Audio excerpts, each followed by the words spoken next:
kwenye sex, kuna mtu ambaye hawezi kuendelea mpaka izimwe taa. Kwa hiyo kwao imeshakuwa amri ya 13, thou shall make it dark. Kuna watu mpaka leo hamwezi kufanya staili ya tofauti, yani staili ile mlioletewa nayo duniani na ndio hiyo mmeletea watoto wenu. Saikolojia inaniambia nafsi ya mwanaume inakula kwa njia moja kubwa, macho, kuona. Sasa anataka wanga akuone, aone kalio lilivyo. Sasa wewe giza, anakupapaza kama mnatafuta fuko. Na tunaamini kabisa kujifunza kitu chochote kuhusu tendo la ndoa ni anasa. Unajifunzaje?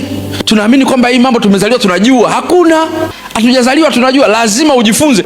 Kuna vitu vingi sana ambavyo hatuvifahamu na wala we don't bother kuvifahamu, ambavyo vinahusu tendo la ndoa, sex, na wala huna haja ya kujifunza, wala huna mpango wa kujifunza, kwa sababu culture, ignorance, uelewa mdogo, kwa sababu unajua kabisa mwenzako, mme wako hana haja ya kujifunza na wewe huna haja ya kujifunza, kwa sababu ujifunze kwa ajili ya nani?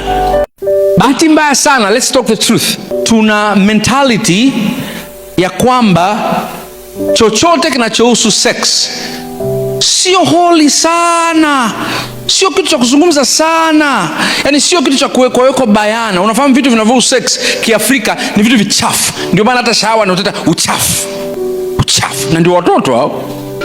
Yani vitu vyote vinavyohusu tendo la ndoa, ndio maana hata jina lenyewe sex kwenye Kiswahili hatukuweza kulipa jina direct, yani lazima tulipe sentensi, tendo la ndoa.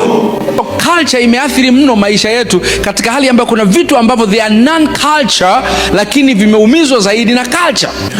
Kuna baba mmoja alikuja ofisini kwangu, mke wake alikuja session ya kwanza, akalalamika kwamba amfikishi, hajui mapenzi. Nikamwita yule baba, tukawa tunaongea, nikamuuliza yule mheshimiwa, miaka kadhaa iliyopita, nikamwambia, mzee, unajua G-Sport? Akaniambia nikamwambia ni nini? Akaniambia ni kampuni ya TV. Kipindi hicho kulikuwa, baada ya Airtel kulikuwa kuna jengo fulani lina kampuni ya televisheni inaitwa G-Sport. Wangapi wanakumbuka? Kumbe sisi tunazungumza, mama anazungumza bila kuzungumza G-Sport ya aliponiambia mimi nikajua kushine habari imeisha. Sijui Kiswahili cha G-Sport.